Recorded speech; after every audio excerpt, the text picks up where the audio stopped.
So here it gets more interesting. Husband testified, but the court does not credit his testimony that at the rehearsal dinner he was, quote unquote, bushwhacked under duress and was given an ultimatum that if he did not sign, there would not be a wedding. Life's Third Act is a podcast dedicated to helping you get the most out of your retirement. Sponsored by Tucker Allen. Here's attorney CPA Joe Cordell. Okay, today we're picking up with part 2. We're talking about the estate of John Belushi, but more particularly about his surviving wife, which is Judith Belushi, and her marriage and divorce and the prenuptial agreement and the things that flowed from that. So let's pick up with that. I hope you find this interesting. So as we talked about in March of 1990, that was when Judith had requested that her sister provide legal assistance in preparing this prenup. So as part of the consideration for the prenuptial agreement, Judith went ahead and gave half of this property to her husband-to-be. So here's another interesting point the judge made.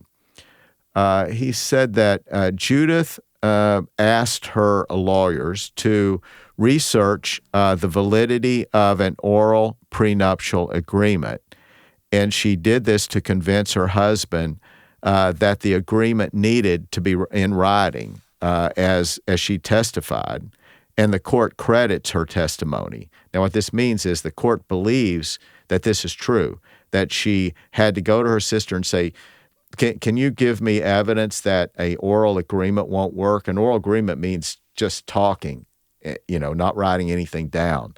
That's not going to be good enough for a valid prenup. Now, would any of you guys have to go to a lawyer to find that out? In any case, and that part of her motivation for needing a prenuptial agreement is that she did not entirely trust her husband. So the court listened to this testimony, and the court comments, they either credit or they don't credit. That's a way of saying the court believes it or they don't believe it. So this testimony, the court said it found persuasive. So think about this. Does anybody believe that somebody with the business exposure that Victor would have had would actually think that an oral prenuptial agreement would be valid? I mean, that smells to high heaven. So here we have him trying to say, okay, look, you want a prenup, let's just have an oral agreement. We'll talk about it and we'll solemnly swear to each other. I don't know, maybe they make a blood oath or something, but that stinks to high heaven. So, and the judge thought so too. And the judge commented that this was evidence early on that she had reservations about her husband. So Jacklin, who's the sister, testified that during this time she was concerned about the timing of completing the prenuptial agreement, and that she even had done research for Massachusetts decisions regarding how soon they needed to have that done. What were courts holding in that state, and we just talked about that. So McNulty had represented the husband during the negotiation of the prenuptial agreement, as well as during the 6 years that led up to an amendment that they did of the prenup. I didn't talk to you about that because it's not a big deal, but he represented also the husband when they amended slightly the prenuptial agreement 6 years into their marriage. It wasn't a big deal, but it was a small amendment. But the point is, McNulty has been involved in this as his lawyer for some time. On or about August 13th, 1990, that the wife, and when it says wife, it means, of course, Judith, sent a 2-page document and cover sheet to her attorney, Donna Mulick, detailed the content that she and her husband had desired to have in their premarital agreement. So they had talked about this, and they had come to an agreement apparently about what it was going to be, and she had sent it to her attorney to write it up and be sent to his attorney. On or about August 14th, 1990, the husband sent the same 2-page document and a cover sheet to his attorney, detailing the husband's and the wife's desires for a prenup. So at this point, it appeared they had an agreement. Doesn't mean the husband was excited about it, but he's cooperating. Husband testified, and the court credits his testimony that he sent the document to Mr. McNulty for his consideration, and that the same concepts that they had already discussed, that he had discussed with his wife before. So there's nothing new there. The husband admitted that. Husband testified, but the court does not credit, and we know what that means.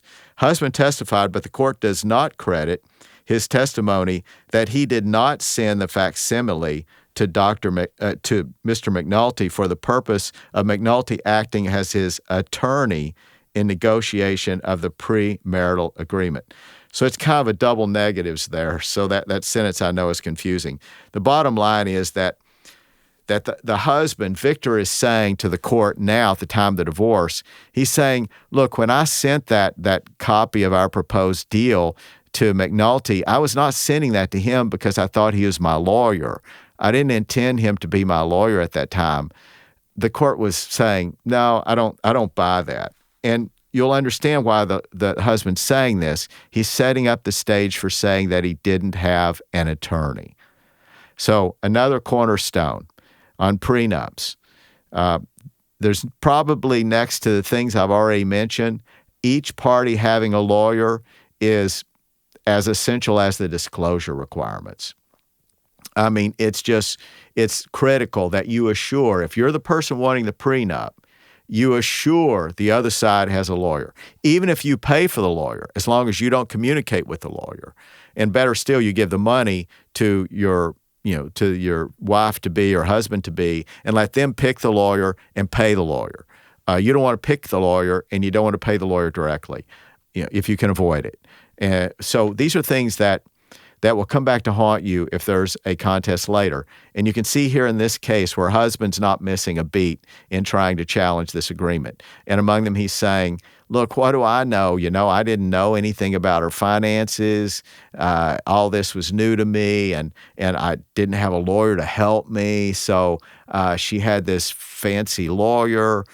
This is kind of the direction he's wanting to go, among other arguments. So the court's already saying he doesn't accept. The court says it does not, quote unquote, credit this testimony. The document set forth in joint memorandum prepared by husband and the wife as to, quote unquote, our intentions as to our legal financial positions upon or union in our marriage. So this was a document that the parties each had prepared. They had one preparation and both had signed it. Just as an expression of intent. It wasn't the final document. Both parties in writing indicated to their attorneys that, and here this is the judge saying this is important, quote, the income, taxes, and liabilities from assets, investments, and any property other than the 112 William Street property, that's the one on Martha's Vineyard, and the professional endeavors of each spouse previous to October 7th will be retained as personal property by each individual. How much clearer can it be that the parties intended that the income, and the court has in italics, the court added income, because that's on the subject of maintenance, it's going to be about the income from these assets.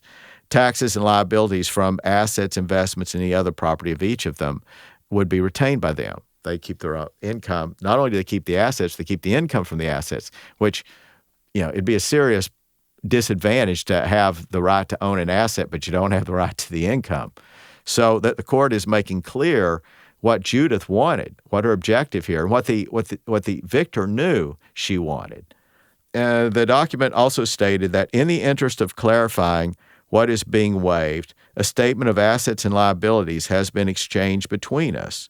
Both spouses are aware that due to the nature of many holdings, future incomes from some holdings that may increase significantly during the marriage. In other words, either party could get a lot richer from these holdings. They know that. There's no doubt, the court says, that the concept that future income would be excluded from consideration by the other spouse was clearly identified by the wife and husband on August 13th, 14th, 1990. So now let me now kind of set the stage, which to some extent I have already, but I want you to understand where all the effort is made on the part of the husband here. He's first trying to have the prenuptial agreement thrown out, That was his first effort. And if he couldn't get the prenuptial agreement thrown out, then he's wanting to say, okay, fine. But this was not intended to apply to income from separate assets. He's saying, okay, she gets to keep all of the intellectual property. In other words, his first argument was if the prenup's thrown out, he may get the intellectual property of John Belushi, or half of it. So if the prenup is thrown out, he might have a claim to that. So if he loses that, and he realizes that's the harder argument, to throw out the prenup entirely, then his fallback position is, okay, but if you read the prenup closely, what it really does is protect her right in separate property. It doesn't say that the court cannot award me alimony, in other words, income from those separate assets. So he's claiming that he needs alimony because he can't support himself. His income apparently is very low and has been for some time, I'm sure, and probably has been since, I'm speculating. But the point is, he sees the opportunity here to have an alimony award that would go into the distant future of some substantial part of the income that's generated from John Belushi's intellectual property. Now, just think how these dangers exist when you walk in to marriages having inherited something from your deceased. Now, maybe you don't have intellectual property from a celebrity, but think what you might have, or better still, what your children might have, and how important it is to think about this sort of problem developing. Who would have thought that in this case you might argue that the real probate or estate fight that happened didn't happen at the death of John Belushi. Sadly, it happens some 30 years later. And this guy, Victor Pisano, is the person who's claiming some portion of that income by asking for alimony. Okay, continuing here. Keep in mind that the wedding actually took place on October 7th. So, here we are in May, and then further discussions in August. Then it says here, the court tells us that on or about August 15th, 1990, after sending the memorandum to their attorneys that we've just talked about, for the attorneys to work out the legalese, husband and wife left on a pre-marriage trip to Italy and other parts of Europe, all paid for by the wife, incidentally. And I'm not adding that fact. The judge added that fact. He said all paid for by the wife. So this tells you, before you even get to the end opinion, the court's conclusions, it tells you how the court was impressed from the evidence.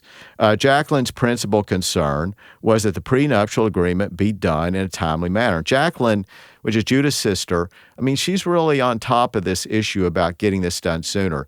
So one clarification let me make here is that when I'm going to continue using Jacklin, but that's only because that's the name that the court was using. In fact, I think this is Pamela Jacklin, who is, that her first name's Pamela, and of course she's the sister of Judith, and Pamela Jacklin is who the court's referring to. But in any case, the court refers to her simply as Jacklin throughout. So I apologize for any confusion from that. But anyway, I'll continue using Jacklin only because that's what the court is using.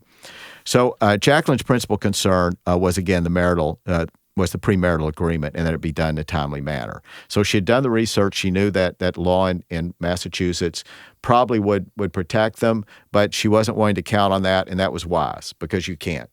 Down the road, judges may rule differently.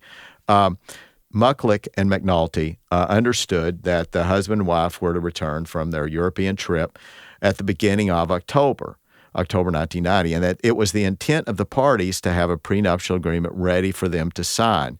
So even that's not ideal, but if the wedding is set for October 7th and they're coming back at the very beginning of October and agreement's ready for the signature, that's probably good in most cases.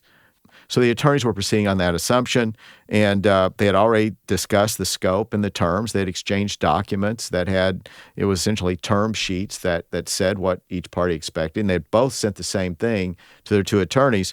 So this shouldn't have been a major challenge to have an agreement ready. I think what what the court suspected here is that maybe Mr. Pisano was not quite as interested in getting this signed as maybe even his attorney was. So here we see all this preparation being made early on, documents exchanged, both attorneys working on it. So McNulty's letter concluded with an invitation to contact him to discuss the form of the premarital agreement. But rather than fax the letter, McNulty had sent a letter by regular mail to Mucklick. And upon receiving McNulty's letter on or about September 24th, Mucklick, for the first time, realized that she and her firm would be drafting the premarital agreement. So she had thought it was clear, and in retrospect, it might have been. Again, we have to question the extent to which the attorney is helping his client not push this along the road. And I'm not accusing the attorney of being less than forthright. But all I'm saying is it's funny that the attorney who wanted this done so badly, which is the attorney representing Judith, they were clearly of the opinion that the document was currently being drafted by McNulty. And then McNulty wasn't doing anything and then said that he didn't know that. So then on or about October 2nd, 1990, a draft of the final agreement was faxed to McNulty for comment. So Judith's attorney prepared it, got it drafted on October 2nd, and McNulty was to review it for comment. I mean, it's not unusual to have some changes made. You wouldn't expect it to be in perfect order, but it shouldn't require a massive rewrite. So on October 2nd, Mulick faxed the final agreement to the wife upon the party's return. So we know that Judith had her final agreement on October 2nd. And the parties, incidentally, were back in the country at that time. Then the wife testified, and the court credits her testimony, that she discussed the October 2nd, 1990 letter and the final agreement with her husband. And the court has in quotes the final agreement with her husband. So the court found that believable, that conversation took place on October 2nd. So here's where things get a little interesting. So the wife, Jacklin, which again is Pamela, and Mulick rightfully expected that the husband would sign the premarital agreement prior to the wedding and was unaware or told of any problems or hesitations on the husband's behalf. So they're thinking everything's good at this point. McNulty did arrive on Martha's Vineyard on the Thursday before the Sunday wedding. Okay, now imagine this. The attorney is arriving. Now, he's a friend, too, so he's going to, I suspect he's going to be part of the wedding. So McNulty, though, he arrived to Martha's Vineyard on the Thursday before the Sunday of the wedding. So McNulty testified, and the court has no reason to doubt that testimony, that the activities he recalls occurring prior to the wedding on October 7th included meeting with husband, one of husband's friends, husband's brother whom he hadn't seen since high school, a bachelor party on Friday, joining the husband and several others of the husband's friends to play golf on Friday or Saturday, and then a rehearsal dinner on Saturday. So husband and McNulty testified, and here another, but the court does not credit that testimony. So I'll start the sentence again. Husband and McNulty testified, but the court does not credit that testimony, that despite knowing the parties desired to sign their prenuptial agreement prior to the wedding, they made no inquiries and did not discuss the status of the prenuptial agreement. So their testimony was that, during all that activity over 4 days, there was no discussion about the prenuptial agreement.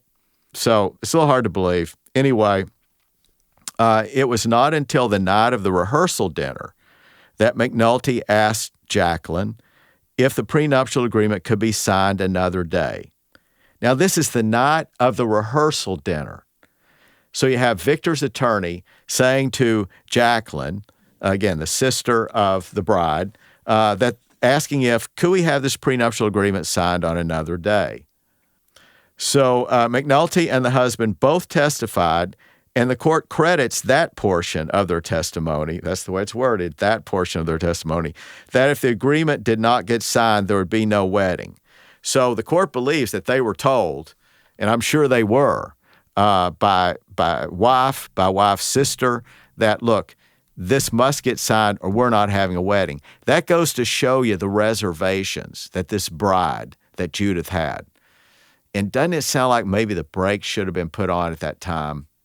Now, I know this marriage lasted 20 years, but something tells me it wasn't a blissful 20 years. And it was certainly a very expensive 20 years for Judith. So I just think about this, the fact that you have what appears to be gamesmanship going on at this late stage, and you know that Judith does not think something's not right, or she wouldn't be putting her foot down and saying, we're not going forward, and her family as well. So I just wish that she had listened to what I think her heart or her instincts were telling her.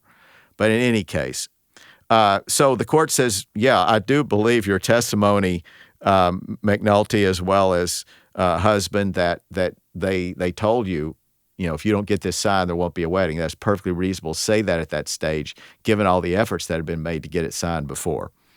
A handwritten statement of the husband's assets and liabilities was prepared by McNulty and the husband, handwritten at this hurried situation, which disclosed the husband's assets and liabilities as of October 5th, 1990.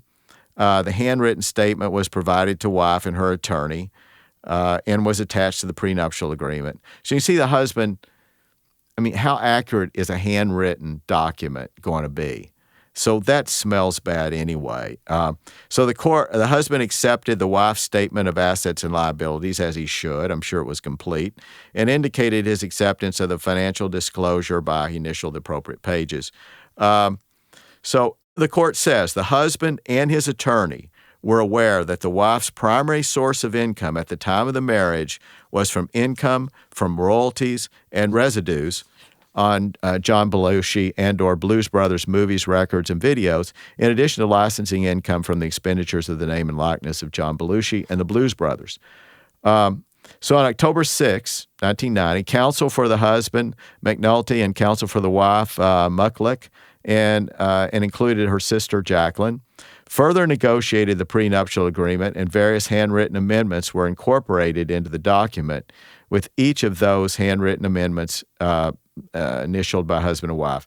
It's not unusual to have, like on the day before, this is the day before the wedding, so they had postponed this to this point. So it's kind of like being in the hallway and you think that you'll otherwise go to trial if you don't, hash out a deal. So sometimes there'll be a deal that had been discussed earlier. So usually there are minor changes, but changes will be penciled in and initialed. So the fact that there were changes at this last minute, I know that they didn't go to the heart of the matter, which the main thing that Judith was wanting to protect, was not amended. But so we don't know what some of those changes were.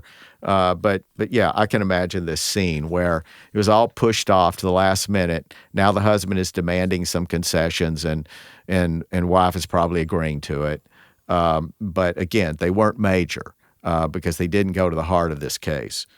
So McNulty reviewed the terms of the premarital agreement several times with the husband over the course of the evening. And again, I hate to keep saying this, but I want you to know this is not what I prepared. This is the judge's findings. There is no doubt that this court's opinion that McNulty knew that the reference in Section 2.1 of the agreement to separate property included income derived from the separate property, if for no other reason than it was clearly spelled out.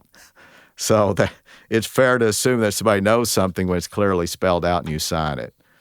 McNulty made several suggestions to Jacklin about the premarital agreement, and all of those suggestions were incorporated into the agreement before it was signed. So, they were being very, very cooperative. Given the circumstances, one could understand why they wouldn't be cooperative at all and say, look, it's signed as is or there's no wedding. But instead, they were very accommodating. The executed, meaning signed, the executed prenuptial agreement had substantially the same terms as the document that was faxed to the attorneys, and in particular concerning what was the husband's would remain the husband's and what was the wife's would remain the wife's, which included any income derived from that property. In other words, the agreement that was sent months ago by the two parties to their attorneys, what they ended up signing was substantially the same. So the husband knew what he was getting into. The court finds that in Section 2 of the premarital agreement executed on October 6, 1990, the parties clearly and specifically define what was to be separate property and what was to be part of the marital estate. Section 7 of the premarital agreement, the parties clearly and specifically addressed the issue of the dissolution of marriage and talked about, the subject of alimony and division of assets and separate property, et cetera. And then moving along here, Section 7 does not waive the right of either spouse to put forward a claim of alimony per se. It only modifies and limits that right by restricting the assets and income from which alimony could be drawn to marital property. So here's a subtle argument that is worth pausing on, is whenever you put in a provision about alimony saying that a party will never pay alimony under any conditions, there may be conditions where that would not be enforced because it's in opposition to public policy. So public policy doesn't want anybody to become a ward of the state. And where someone would otherwise have to become supported through some sort of state program or federal program, then it's not uncommon for judges to say that you impoverish someone to such an extent that we can't have them become a burden to the state. So it's best to word provisions regarding alimony in a way that may perhaps accommodate that very, very low threshold. Again, if you're bothering to do this, there's probably enough money involved where you shouldn't be concerned about the possibility that someone would be so destitute or so broke that maybe you would have to give them something, because the probability is very low, number one, that would happen, very low. But the other reason you might do it is because you want to be sure that the provision doesn't fail in its entirety because it was over-comprehensive. Now, usually they wouldn't fail in its entirety because it's over-comprehensive, but it could. So the safe thing to do is to maybe have a provision that should there be any provision that prior to, for reasons relating to public support or public funds, that maybe, you allow the court to consider that matter separately. Just a thought. Some people wouldn't throw that in, but in this case, clearly the court felt that there is an obligation potentially that even where there isn't a provision for maintenance or a prohibition on maintenance between the parties, that the court would feel an obligation to order it from some assets. But in this case, the court concluded that the assets from which it would order that would be what's left in the marital assets. Remember, this didn't create just separate assets. There are marital assets that by the definition of the agreement fall in the middle. So there are various things they accumulate that would be marital, including that house, incidentally. So there were some marital assets, and this vacation home was a marital asset. But other than that, they each had their separate assets. So there is some discussion by the court about, is there a violation of public policy where there's an absolute prohibition on maintenance? And the court said no, because if I felt I needed to order maintenance, I can only order it from the money that's part of the marital money. So continuing on here, this court finds that the husband and wife each had a background and the knowledge of business negotiations sufficient for them to appreciate the document that they themselves had prepared.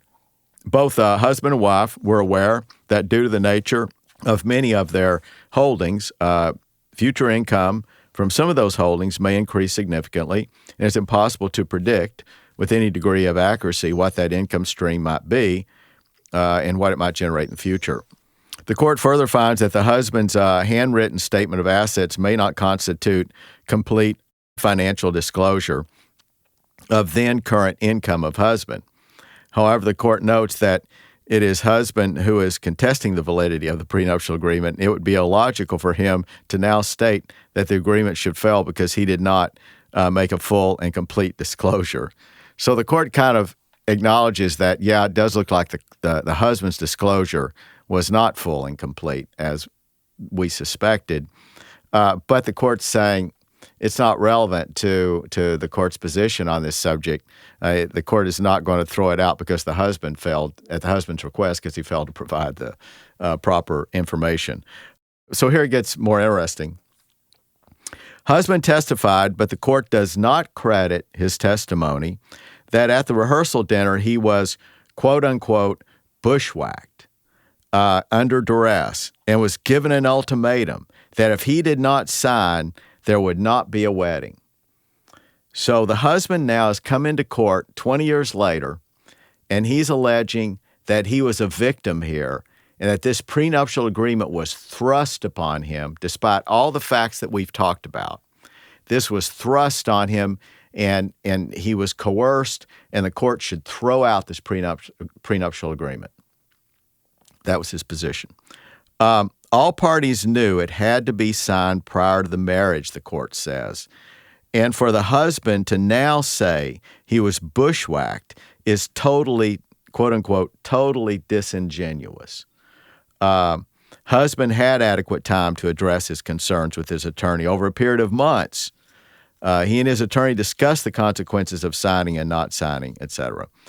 Continuing, the wife testified, and the court credits her testimony, that other than complaining about the need to sign the document before the wedding, husband did not appear upset, bushwhacked, or appalled by the fact that the document was being finalized and signed the night before the wedding. In fact, husband testified that after the premarital agreement was signed, he went back down to join in the celebration with the party's invited guests and make jokes about the execution of their agreement. This is not the conduct of one would expect from someone who is blindsided. I think the judge kind of read this situation. Husband's claims of duress or coercion are just not creditable.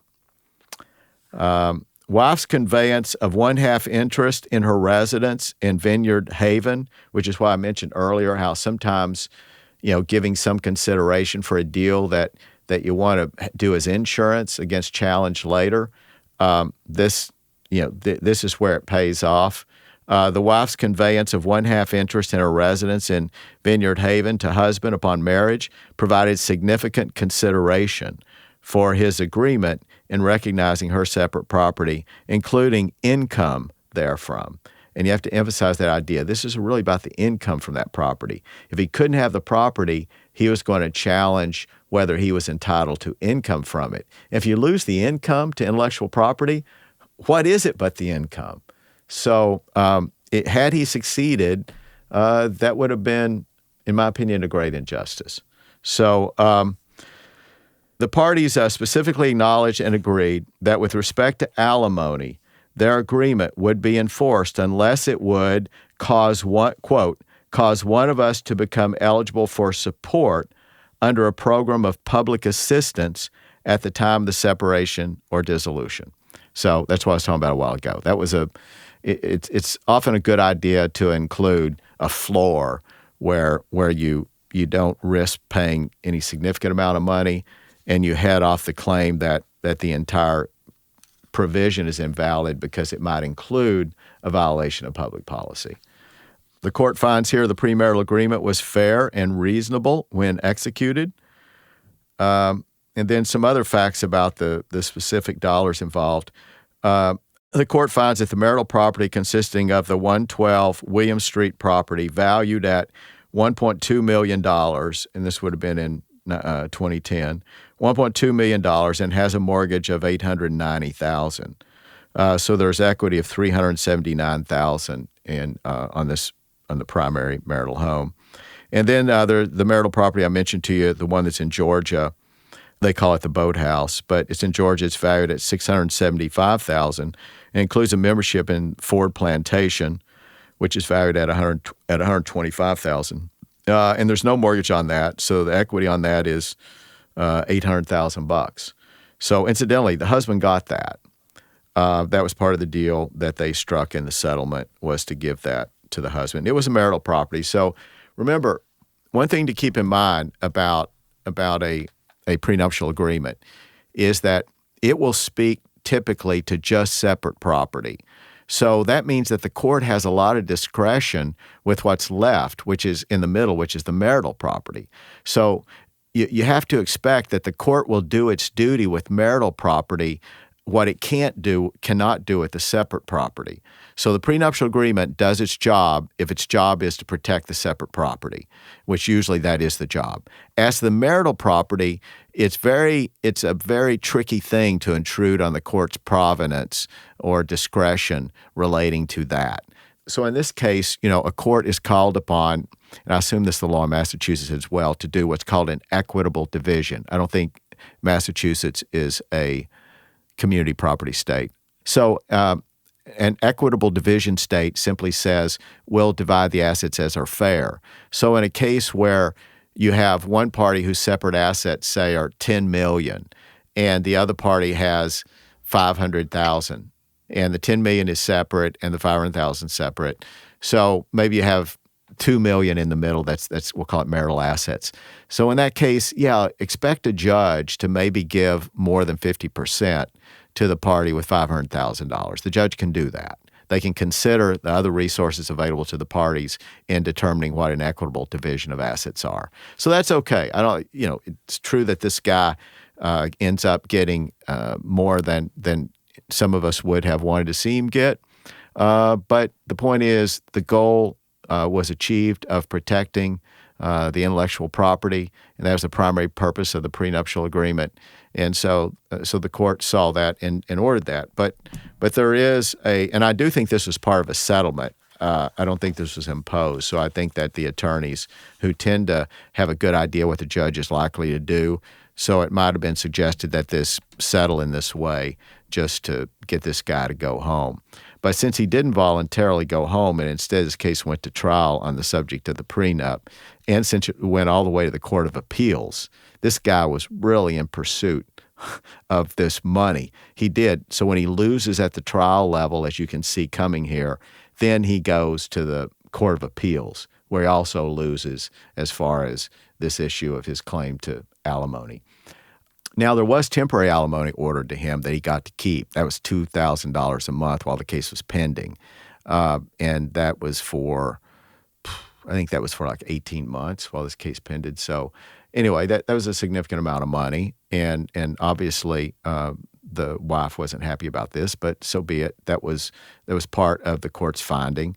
Now, I should tell you that since the other party appealed, I think that it was because of that largely that wife appealed as well. Well, her complaint was that she had a $100,000 debt that she had incurred trying to support the family during this divorce. And she had the obligation. She was supporting the kids.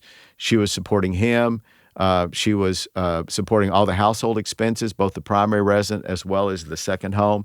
So she was carrying all these expenses, insurance, et cetera. And she apparently had a cash flow crisis and went to Dan Aykroyd. So it's reported. It's not in these documents, but I saw this in a resource online that I thought was probably correct, because she said to the court that she borrowed $100,000 from a family member and that she thought that was a marital debt, which seems like a good argument to me. And she wanted the court to award half of it for her to pay and half of it for her husband to pay. But instead, the court, probably because of these disparities in income, just said no. So the court concluded it was a debt that the husband hadn't authorized. The court said it agreed that the money was used entirely for these family expenses. The court agreed with that. But the court felt that because the husband hadn't participated in the loan, meaning he hadn't authorized it or didn't know about it, that the court was going to leave her to pay it. I think it was just the differences in income if you look behind what was said. So $100,000, but it just shows you Dan Aykroyd had apparently maintained a great relationship with Judith, and I think they worked together in preserving the memory of the Blues Brothers and John Belushi as well. So I thought that was impressive, that apparently he's the one who gave her that $100,000 when she needed it. But anyway, so she thought that she would appeal. The other side appealed, and this often happens. Sometimes when I was in cases, I was pretty happy with the order, but the other side appealed, and I thought, well, okay, I'm going to have to go to the Court of Appeals. I'm going to incur the costs. My client will have to pay for the costs of a reply. So it's not very much more for me to throw in my own count and my own cross appeal. So sometimes I would do that and find things I didn't like in an order that I was otherwise happy with. But since I'm going down to the Court of Appeals, might as well go down there and have it not only play a defensive game, but play an offensive game and have a chance to win. Occasionally that would happen. So I'm happy with the outcome, and it gets even better because the other side decided to go to the Court of Appeals. So in this case, I think that's what happened. And sadly, though, that the court, she didn't win on that appellate count. But she won on what was most important, and that was that the Court of Appeals upheld. I'm sure they read this the way we just did, and I suspect they sized it up real quickly. So, and they probably were Belushi fans. So in any case, there you have it. We went a little bit off of our most familiar territory, but I felt that this was a learning opportunity that ties in with estate planning. Gee, if it shouts anything to somebody reading all this, it's the lesson that if you can prevent this way back and do the proper estate planning and save your children or your surviving spouse this sort of problem, do it then. If not, a prenup is helpful. So with that, I hope you have found this interesting, and it's a little different from what we normally do. I hope it wasn't too boring to some of you. I did have to rely heavily on court documents, but I do hope you learned a lot and enjoyed it. See you next time. This has been an episode of Life's Third Act. Take care. You've been listening to Life's Third Act, a podcast for thriving in retirement, sponsored by Tucker Allen, your estate and elder law advisors. Each week, we discuss topics and answer questions to help you better plan for your future. For more information, visit tuckerallen.com. Subscribe and listen again next week for another edition of Life's Third Act. The choice of a lawyer is an important decision and should not be based solely on advertisements.